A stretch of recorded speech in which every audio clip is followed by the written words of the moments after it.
नमस्कार साथियों, मेरा नाम है अमित तोमर। आप देख रहे हो दुनियादारी। साथियों, आज हम बात करने वाले एक बहुत ही महत्वपूर्ण मुद्दे पर।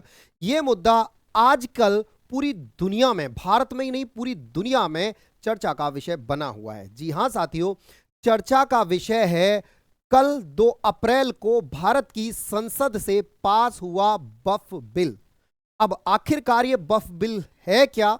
क्या इससे वक्फ बोर्ड के कानून जो है उनमें कोई बदलाव होगा? क्या क्या बातें होंगी? कौन सांसद इसके पक्ष में रहे, कौन इसके विपक्ष में रहे? सारी बातों पर चर्चा करेंगे। और आज यानी 3 अप्रैल 2025 को यह बिल राज्यसभा में पेश किया जाएगा। क्या यह राज्यसभा में भी पास हो जाएगा? इसके बारे में भी हम चर्चा करेंगे। लेकिन उससे पहले अगर आपने अभी तक हमारे चैनल को सब्सक्राइब नहीं किया है तो जल्दी से जाइए और चैनल को सब्सक्राइब करके वीडियो में अंत तक बने रहें। तो चलिए साथियों, शुरुआत करते हैं। साथियों, अगर मैं बात करूं तो यहां देखिए, जरा पहले न्यूज देखिए। वक्फ बोर्ड पर कौन कौन से दल सरकार के साथ रहे और कौन कौन से दल सरकार के खिलाफ रहे। राज्यसभा का पूरा नंबर गेम हम समझेंगे। यहां पर कितने सांसदों ने वोट दिया, कितने जो है पक्ष में पड़े वोट, कितने विपक्ष में पड़े, पास होने के लिए कितना चाहिए, सब बात करेंगे। राज्यसभा में आज पेश होगा वक्फ विधेयक। कांग्रेस बोली टैरिफ से ध्यान भटकाने के लिए बिल लाई है सरकार, ऐसा कांग्रेस ने आरोप लगाया बीजेपी। वहीं हम बात करें, रात 2 बजे तक लोकसभा में पास हुआ वक्फ संशोधन बिल। जानिए पक्ष और विपक्ष में पड़े कितने वोट। देखिए, पहली बात तो कल जो लोकसभा की कार्यवाही लगातार बढ़ाई गई। रात के 10:30 बजे तक, 11 बजे तक भी कार्यवाही बढ़ाई गई और फाइनली रात को 2 बजे जाकर बिल पर मोहर लगी।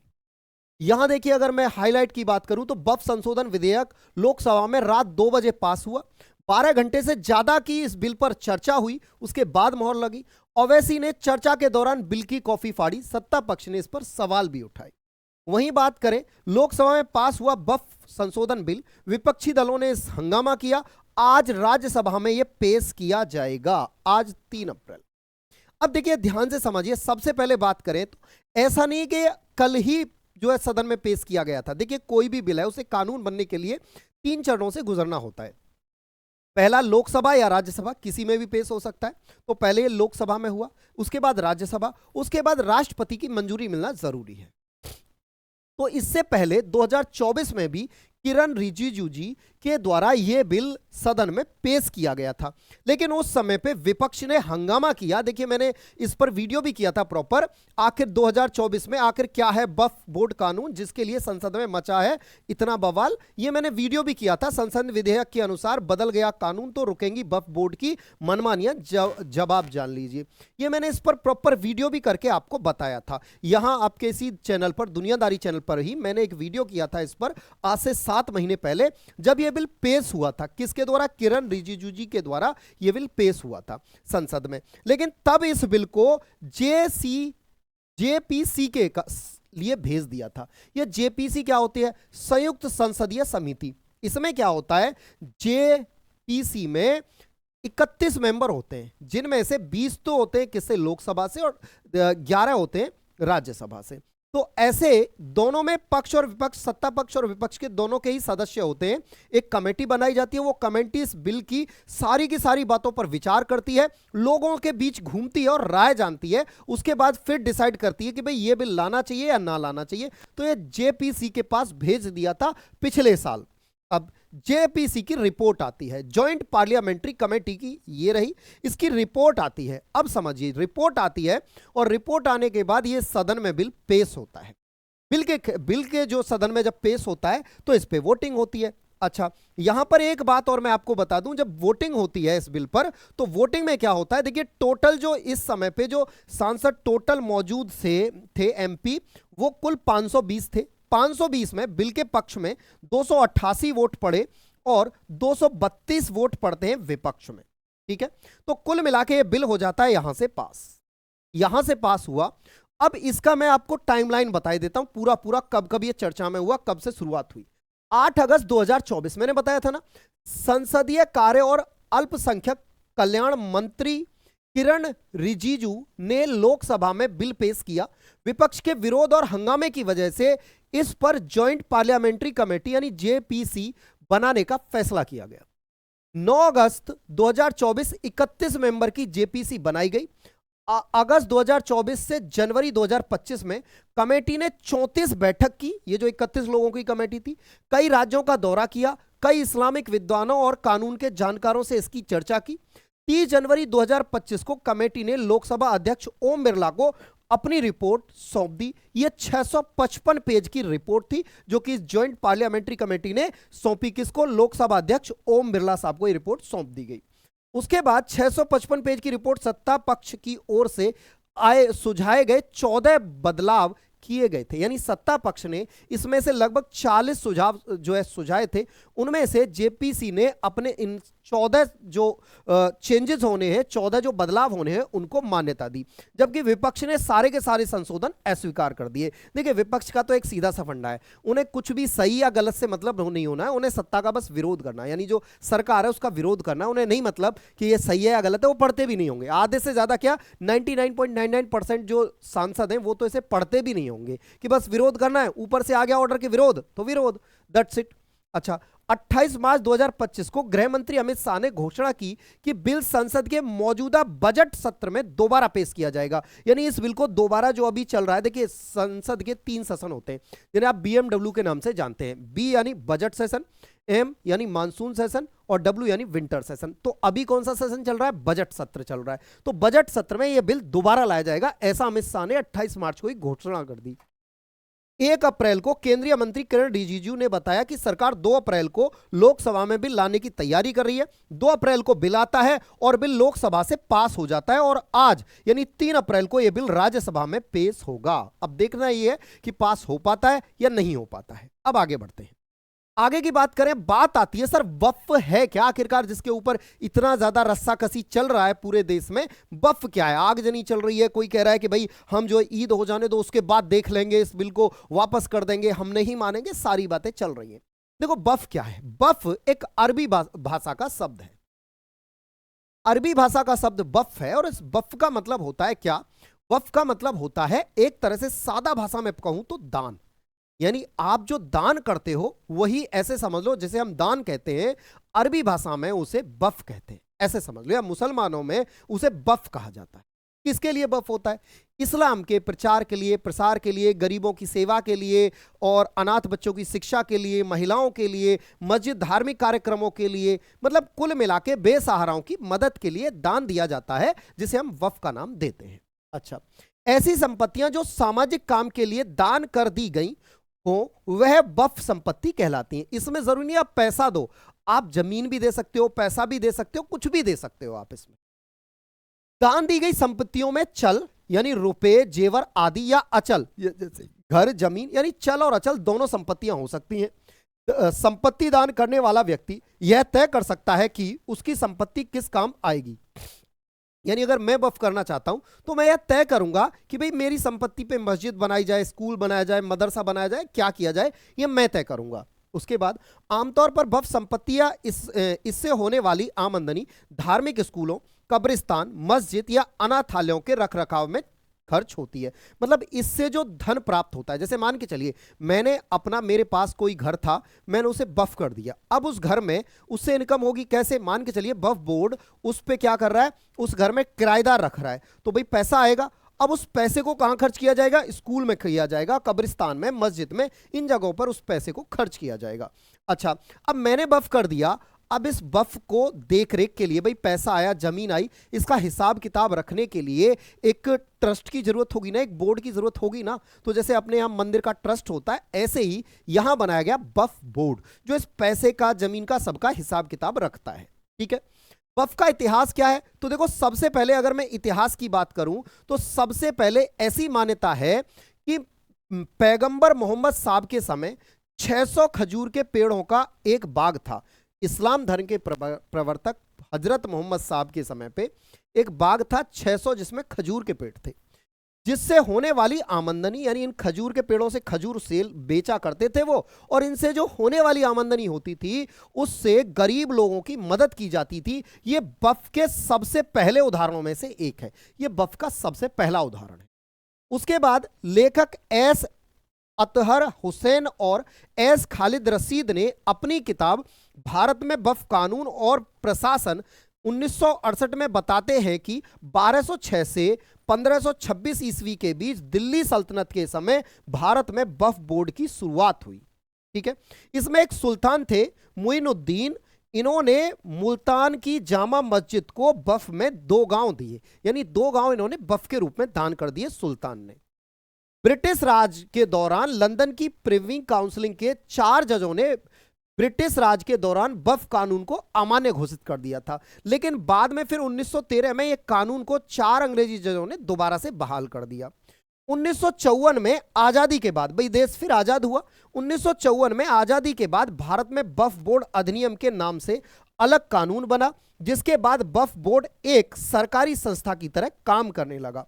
1964 में देश में पहली बार सेंट्रल वक्फ काउंसिलिंग बनाई गई।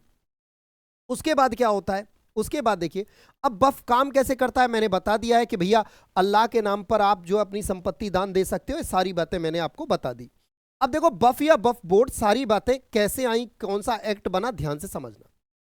देखो वक्फ की बात करें, आजादी के बाद पहली बार 1964 में वक्फ एक्ट बना, सॉरी 54 में, 1954 में वक्फ एक्ट बना, पहला वक्फ एक्ट माना जाता है। देश में इस एक्ट को मुस्लिमों की धार्मिक संपत्तियों और धार्मिक संस्थाओं के प्रबंधन के लिए लागू किया गया था। इस एक्ट में किसी संपत्ति पर वक्फ के दावे से लेकर रख रखाव तक का प्रावधान किया गया।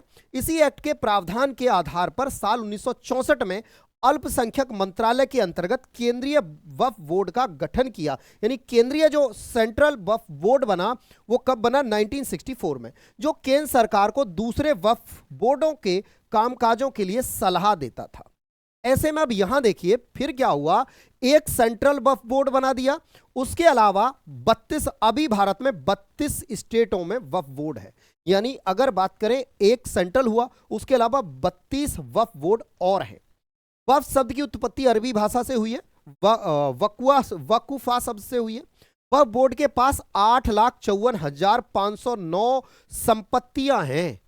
वक्फ बोर्ड के पास जो जमीन है ना, वक्फ बोर्ड के पास वो सबसे ज्यादा जमीन भारत में अगर किसी के पास है तो वो सेना के पास है, उसके बाद सेना के बाद रेलवे के पास, और रेलवे के बाद सबसे ज्यादा संपत्ति जो जमीन है वो वक्फ बोर्ड के पास है। आप समझ सकते हो कितनी संपत्ति वक्फ के पास है। यहां हम बात करें, अब देखो दिक्कत आती है, अब 1964 तक कोई दिक्कत नहीं थी, दिक्कत होती है यहां से शुरू। 1995 में संशोधन कर नया वक्फ एक्ट लागू किया। इसके बाद 1995 में वक्फ एक्ट, 1995 में संशोधन कर नया वक्फ एक्ट लागू किया गया। इसी को वक्फ एक्ट 1995 के नाम से जाना जाता है। इस सब एक्ट में क्या था, इसमें कुछ प्रावधान किए गए। क्या प्रावधान किए गए, बोले कि भैया देखो बात ऐसी है वक्फ बोर्ड के पास वक्फ की संपत्तियों के निरीक्षण और उन पर नियंत्रण का हक है।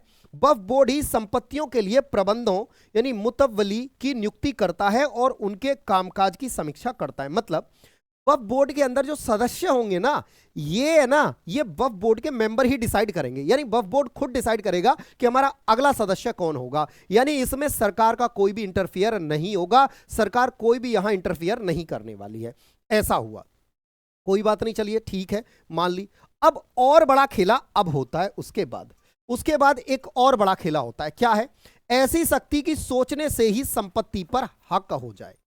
मतलब अब वक्फ को एक ऐसा संपत्ति दे, ऐसा एक पावर दे दिया गया 1995 में कि वक्फ सोचो ऐसी जबरदस्ती कि अगर वक्फ ने सोचा कि आपकी जमीन वक्फ की, वक्फ ने केवल सोचा और वो वक्फ की हो गई। अब आपको क्या करना है, आपको प्रूफ करना है कि साहब ये माननीय, ये आपकी नहीं है, ये मेरी है। आपको अपना कागज पत्तर दिखाना है, वक्फ को कुछ नहीं दिखाना है, कोई प्रूफ नहीं देना है, आपको देना है। ठीक है, यानी 1995 में जो सबसे बड़ा बदलाव किया गया वह यह कि एक मामले में इसकी शक्ति असीमित कर दी गई। इसी एक्ट की धारा 3 में कहा गया है कि अगर वक्फ सोचता है कि जमीन किसी मुसलमान की है तो वह संपत्ति वक्फ की संपत्ति है। इस बारे में वक्फ को कोई सबूत देने की जरूरत नहीं होगी कि उसे ऐसा क्यों लगता है कि यह जमीन का मालिकाना हक उसका है। समझ रहे हो बात को? यानी वक्फ ने अगर सोच लिया ना कि वो जमीन वक्फ की है तो फिर वो वक्फ की है। अब आपको जो है कागज पत्तर दिखाना है। और एक कमाल की बात आती है, ये महाराज पूरे 10 साल सत्ता में रहे। श्री श्री श्री श्री 1008 श्री मनमोहन सिंह जी बड़े अर्थशास्त्री हैं। अब मुझे समझ ये नहीं आया इन्होंने कौन सा अर्थशास्त्र लगाया था जब इस एक्ट को लेके आए थे। 2014 में भारत में चुनाव हुए थे, उससे पहले केवल एक तबके को खुश रखने के लिए ये एक एक्ट लेके आते हैं। यानी इन्हें केवल उन्हीं का वोट चाहिए, केवल टोपी वाला वोट ही चाहिए, बाकी इन्हें वोट चाहिए यही नहीं। देखिए बाकी चाहिए, लेकिन इन्हें पता था कि जो तिलक वाले हैं ना वो तो बेवकूफ हैं, पागल हैं। जो केवल हमें जो खुश करना है टोपी वालों को खुश कर दो, बाकी तिलक वाले तो आएंगे ही, वो कहां जाएंगे? उनका तो तुम कितना भी ऐसी तैसी करते रहो वो तो तुम्हें ही वोट देंगे। उन्हें काट दो, मार दो, कुछ भी बोलो उल्टा सीधा, कुछ भी बेइज्जती कर लो, लेकिन वो तो तुम्हारे पास ही आएंगे। बस टोपी वालों को खुश करना है। वही इन्होंने 2013 में किया। 2013 में एक संशोधन होता है और इस असीमित अधिकार वक्फ को दे दिए जाते हैं। क्या अधिकार है? ये पूरी बात मैं आपको सुना रहा हूं। ये है क्या? ये अधिकार है 1995 का जो वक्फ एक्ट था, उसमें 2013 में एक संशोधन हुआ। क्या संशोधन हुआ कि मान लीजिए मेरी जमीन है और मेरी जमीन पर वक्फ बोर्ड क्लेम करता है, मुझे एक नोटिस भेजता है कि भाई आपकी जो ये आपकी जमीन नहीं है, वक्फ बोर्ड की है। अब मुझे क्या करना है? मुझे जाके अब ये प्रूफ करना है कि वक्फ बोर्ड माननीय ये तुम्हारी जमीन नहीं है, ये जमीन मेरी है। अब ये प्रूफ करने के लिए मैं कहां जाऊं? मैं पुलिस के पास जाऊं? नहीं जा सकता। मैं डीएम के पास जाऊं? एसडीएम के पास जाऊं? नहीं जा सकता। मैं कोर्ट जा रहा हूं, डिस्ट्रिक्ट कोर्ट नहीं जा सकता, हाई कोर्ट नहीं जा सकता, सुप्रीम कोर्ट नहीं जा सकता। फिर कहां जाऊं? बोले आपको जाना होगा वक्फ बोर्ड के ट्रिब्यूनल में। यानी वक्फ बोर्ड का एक अलग से कोर्ट होगा जिसमें सारे के सारे सदस्य वक्फ बोर्ड के ही होंगे, वही आपका केस सुनेंगे।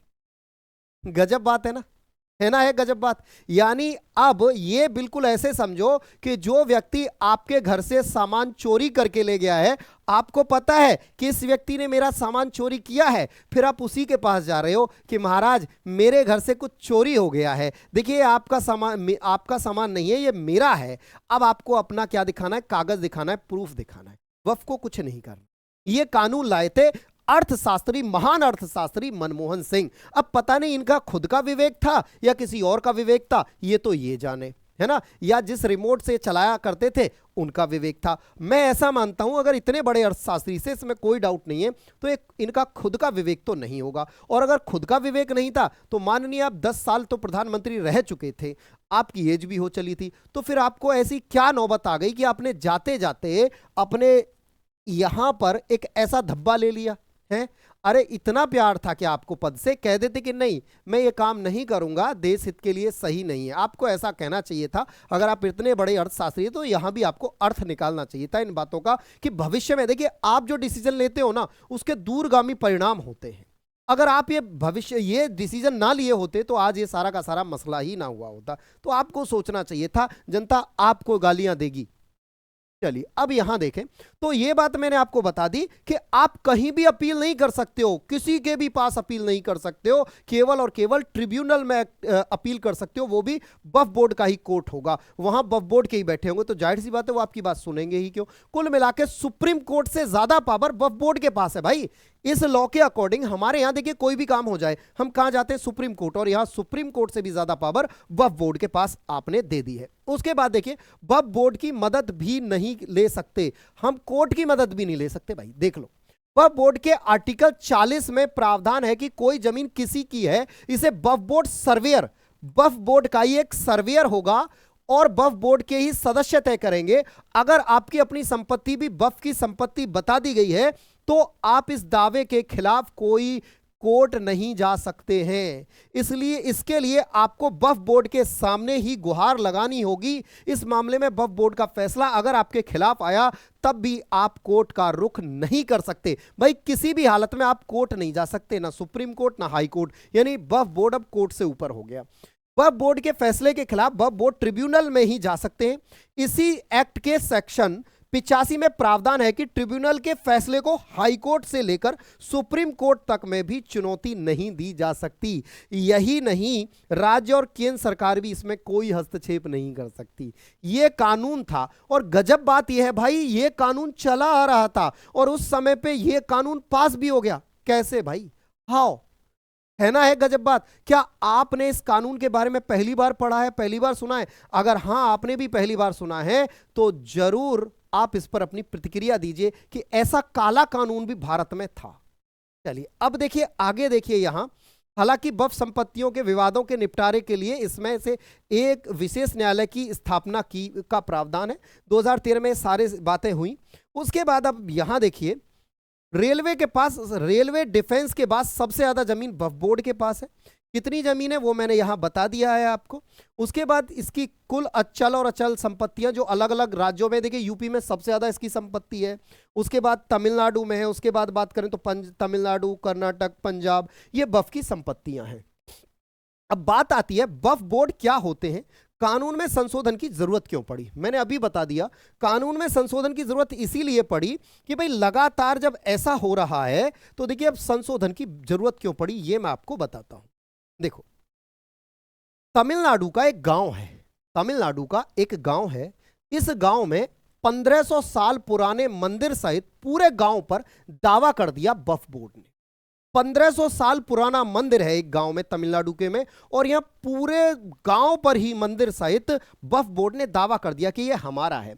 मेरे भाई वक्फ बोर्ड वालों, इतना कॉमन सेंस तो लगा लो यार। तुम जिस धर्म की आड़ लेकर ये जो पूरे के पूरा खेला कर रहे हो, ये जो पूरा भ्रष्टाचार फैला रहे हो, देश में अराजकता फैला रहे हो, तुम्हारा धर्म ही यार 1400 साल पुराना है। 1400 साल पुराना तुम्हारा इस्लाम धर्म है?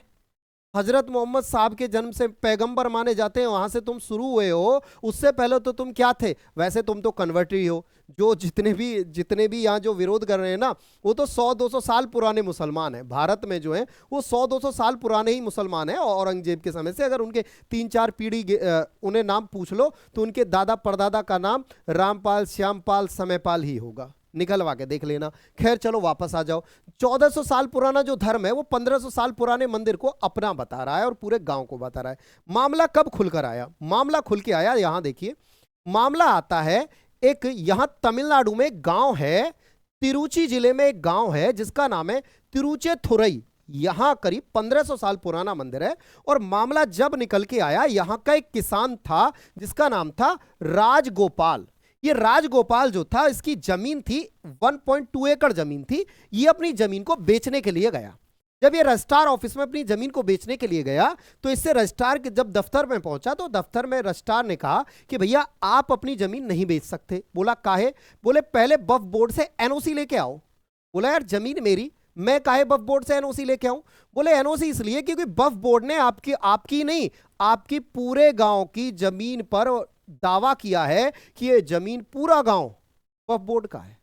बस भाई यहां से मामला तूल पकड़ा और बोले कि ये पूरा का पूरा गांव जो है वक्फ बोर्ड का है। देखिए इनका पूरा खेला है। रियलिटी में तो खेला ये है कि पहले वक्फ की संपत्ति बता दो पूरे के पूरे एरिया को। अब जब पूरा एरिया बता दिया, वो बेचारे पहले डीएम, एसडीएम, कोर्ट गए, कहीं नहीं जा सकते। फाइनली उन्हें वक्फ बोर्ड के ट्रिब्यूनल पहुंचे, वहां भी उन्हें कोई मदद नहीं मिली क्योंकि वहां तो ऑलरेडी वही बैठे हुए हैं, वही जल्लाद बैठे हुए हैं, वही निशाचर बैठे हुए हैं जो उनकी जमीन को खा गए।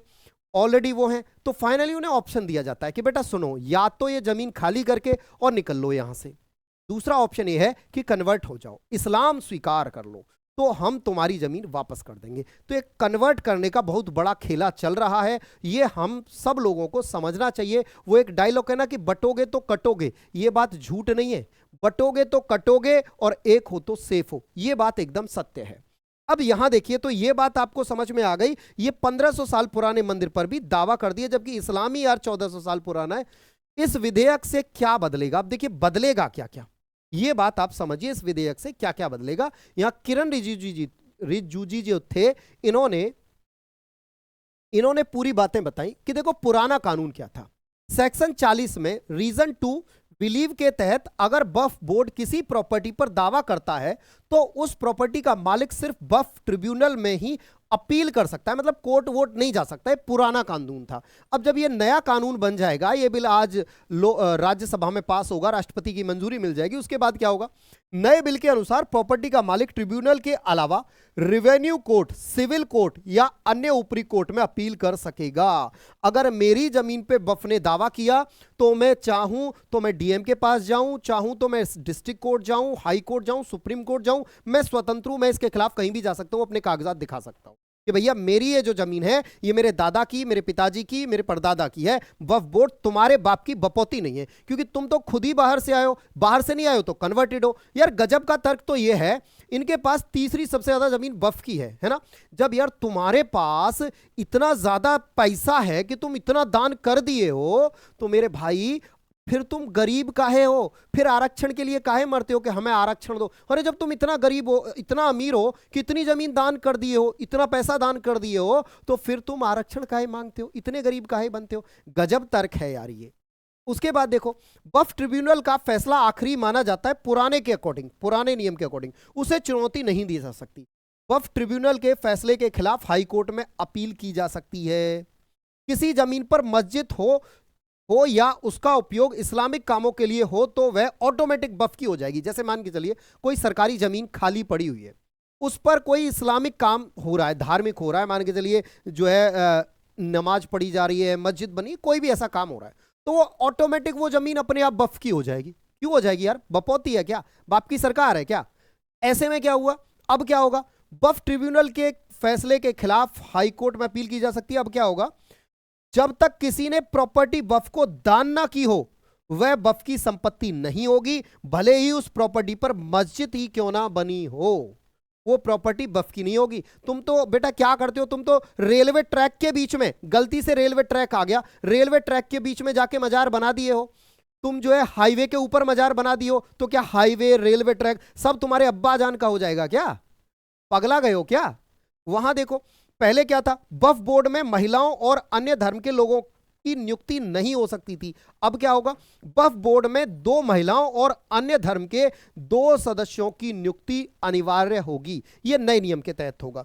इस पर भैया अब देखो एक और मजेदार बात, तो एक व्यक्ति ने तो ताजमहल तक को भी कह दिया कि यह भी वक्फ की जमीन पर है, कोई हाई कोर्ट को कह रहा है कि यह भी वक्फ की जमीन पर है। बेटा पूरा, अब यहां देखो एक व्यक्ति आया और जज साहब से बोला, ये सिख जज साहब थे, कि जो है वक्फ, ये बोले कि बेटा सुनो, ताजमहल को वक्फ की जमीन बताने लगा, बोला कि जज साहब ने इनको बढ़िया से लताड़ा और बोले कि सुनो बेटा, ये अगर तुम कल को कहने लगे कि कोर्ट वक्फ का है तो वक्फ का हो जाएगा, भारत वक्फ का है तो क्या वक्फ का हो जाएगा, निकल लो यहां से वरना कूट दिए जाओगे। उसके बाद देखिए 32 राज्य वक्फ बोर्ड और एक केंद्रीय वक्फ बोर्ड है भारत में। 8 लाख एकड़ से अधिक जमीन है वक्फ बोर्ड की, 8 लाख एकड़। और ये जमीन पिछले 13 वर्षों में, जब से कानून आया ना 2013 में जो कानून आया, उसके बाद से जमीन डबल हो गई है। क्यों, किसी भी सरकारी खाली जमीन पे गए ये वक्फ की है, ये वक्फ की है। अरे क्या है यार, कुछ भी मतलब 13 वर्षों में दोगुनी हो गई है वक्फ की संपत्तियां, 13 वर्षों में दोगुनी हुई है।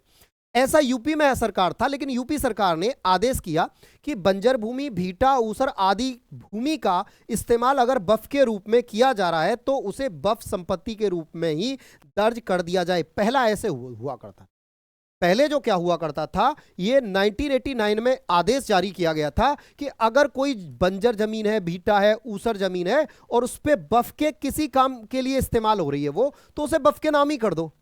क्यों कर दें यार। बाद में यूपी सरकार ने फैसला पलट दिया। इसका जब ये संसद में आया भैया विरोध हुआ। देखिए ये पक्ष में आए थे, यही इस बिल को लेके आए थे, जो हमारे किरण रिजिजू जी हैं ये लेके आए।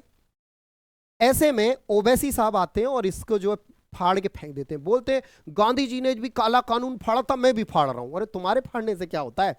अमित शाह जी निकल के आए, बोले क्या बात कर रहे हो, कौन कह रहा है नहीं मानेगा, ये भारत सरकार का कानून है, सबको मानना पड़ेगा, मानना पड़ेगा। वहीं अखिलेश यादव जी आ गए, बोले अरे यादव जी मुझे तो ये समझ नहीं आता अखिलेश यादव का, यार तुम विदेश से पढ़े हो, मतलब कौन सी कक्षा में पढ़े हो तुम विदेश में, समझ ही नहीं आता यार, तुम्हारी बुद्धि कहाँ चली जाती है। तुम बेटा अगर ये नहीं होते कि इस तरह से नहीं होते, एक तरफा राजनीति नहीं कर रहे होते, वोट बैंक के लिए टोपी नहीं पहन रहे होते, इफ्तियार नहीं कर रहे होते, तो भाई आज तुम सत्ता में बैठे होते, तुम विपक्ष में नहीं होते। और मैं तो चाहता हूं तुम ऐसे ही करो, इसीलिए तुम हमेशा ही विपक्ष में बैठे रहोगे। तथास्तु, ये निश्चित है। और जब तक तुम ये टोपी वाली राजनीति नहीं छोड़ोगे, जब तक तुम विपक्ष में बैठे रहोगे, लिख लो, हमेशा जिंदगी निकल जाएगी बैठे बैठे। यहां देखिए वफ बिल सत्तारूढ़ी बीजेपी का सियासी हट है, अखिलेश यादव ऐसा बोलते हुए नजर आए हैं।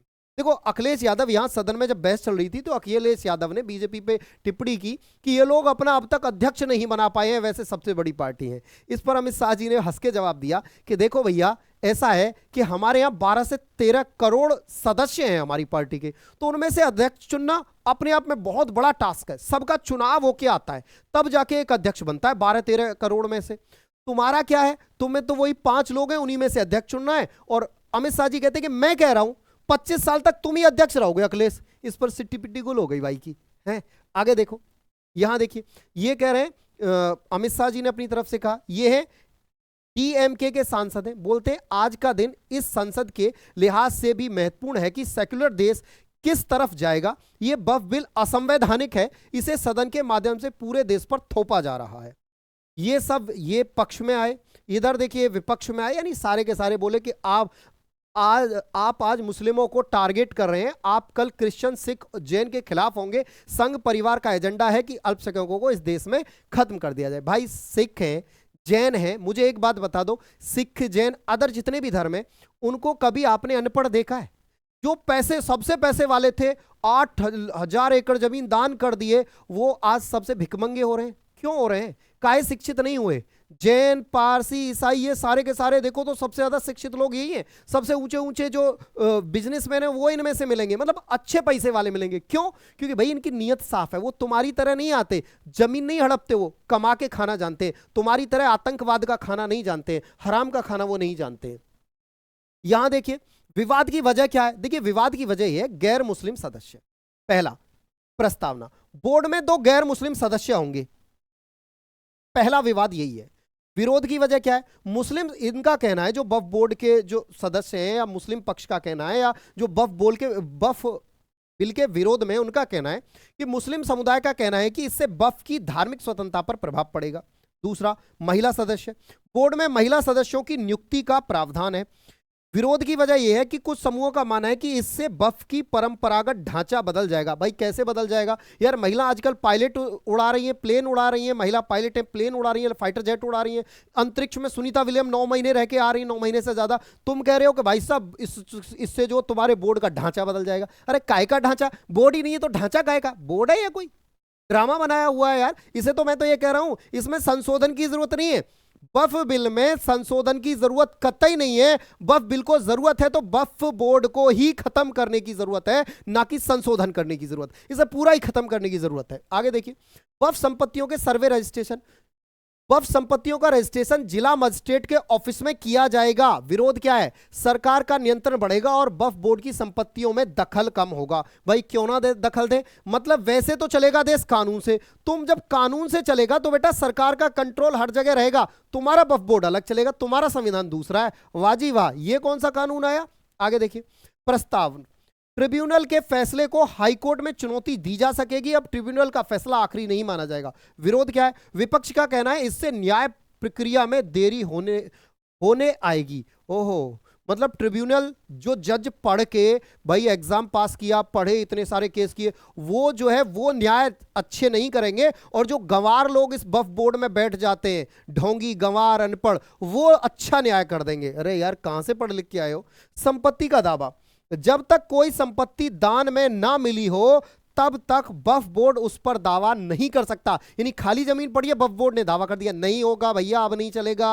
अब अगर संपत्ति कोई दान करेगा, पहले तो मुस्लिम होना चाहिए, 5 साल से, मतलब जैसे कन्वर्ट होता है ना, तो पिछले 5 साल से कम मुस्लिम हो, और उसके बाद उसकी खुद की संपत्ति दान करेगा। ऐसा नहीं है सरकारी संपत्ति दान करे, ऐसा नहीं है कि मैं आपकी संपत्ति दान कर दूं। यह क्या बात हुई? मैं अपनी तो दान कर सकता हूं। विरोध की बजाय माना जा रहा है कि यह बदलाव वक्फ संपत्तियों के दावे को सीमित करेगा। उसके अलावा अगर बात करें वक्फ संशोधन बिल में, देखो रेलवे के पास, सेना और वक्फ के पास ये रही जमीन। रेलवे के पास इतनी है, सेना के पास इतनी है, और वक्फ के पास जो लगभग 9.4 लाख एकड़ जमीन है। कुल वक्फ संपत्तियां 8.73 लाख जो है खेत और मकान, जैसे खेत, मकान, इस तरह अचल संपत्ति।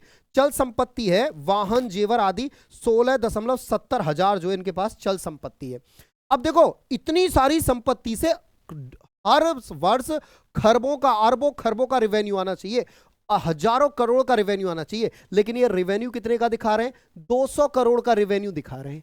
भाई अगर इतनी संपत्ति है तो इसे रेंट पे भी दोगे तो हजारों करोड़ का रेवेन्यू आएगा। उस हजारों करोड़ रेवेन्यू को लगाओ ना, अपने विकास में लगाओ यार। तुम्हारे यहां सबसे ज्यादा अनपढ़ तुम्हारे ही यहाँ है, तुम्हारी कौम सबसे अनपढ़ है एकदम, ये है, उसको पढ़ाने लिखाने में लगाओ ना इस पैसे को। लेकिन क्या कर रहे हैं? लूट रहे हैं। कुछ देखो यहां भला मुसलमानों का भी नहीं हो रहा है, जो कुछ ऐसे है ना धन्ना सेठ टाइप के, यानी जैसे ओवैसी जैसे टाइप के, वही कुछ लोग हैं और वही अपना पेट भर रहे हैं, पेट में भरे जा रहे हैं हराम के पैसे को। जो आपसे बफ के नाम पे लूट मचाई रखी है ना, उसे खुद ही खा रहे हैं। बफ संपत्तियों के पेंडिंग केस 58,000 प्लस है। स्टेट बफ बोर्ड 12,70,000 प्लस है। बफ ट्रिब्यूनल 18,000 प्लस है। सुप्रीम कोर्ट हाई कोर्ट में 165 केस है। वहीं देखिए अगर अब काम कैसे करेगा, अब से बफ बोर्ड काम कैसे करेगा? अब काम ऐसे करेगा कि सेंट्रल बफ बोर्ड काउंसलिंग होगा, उसमें जो उसके चेयरपर्सन होंगे वो होंगे किरण रिजिजू जी चेयरमैन, एमपी सिंह तेवतिया इसके सेक्रेटरी होंगे, रिटायर्ड आईएएस होगा, और 8 अन्य सदस्य, सभी सीटें खाली हैं। स्टेट बफ बोर्ड कैसे काम करेगा? एक चेयरमैन होगा, सीईओ जो होगा वो आईएएस अधिकारी होगा, यहां पे सीईओ जो होगा। अन्य सदस्यों में एक मुस्लिम विधायक होगा, एक मुस्लिम सांसद होगा, मुस्लिम एडवोकेट, मुस्लिम टाउन प्लानर, मुस्लिम बुद्धिजीवी होगा। एक पद के लिए 2 या ज्यादा सदस्य होने पर चुनाव होगा। यदि एक पद के लिए 2 या ज्यादा सदस्य हैं तो फिर उनका चुनाव होगा। अब ऐसे सिस्टम चलेगा, ये नया सिस्टम हो जाएगा।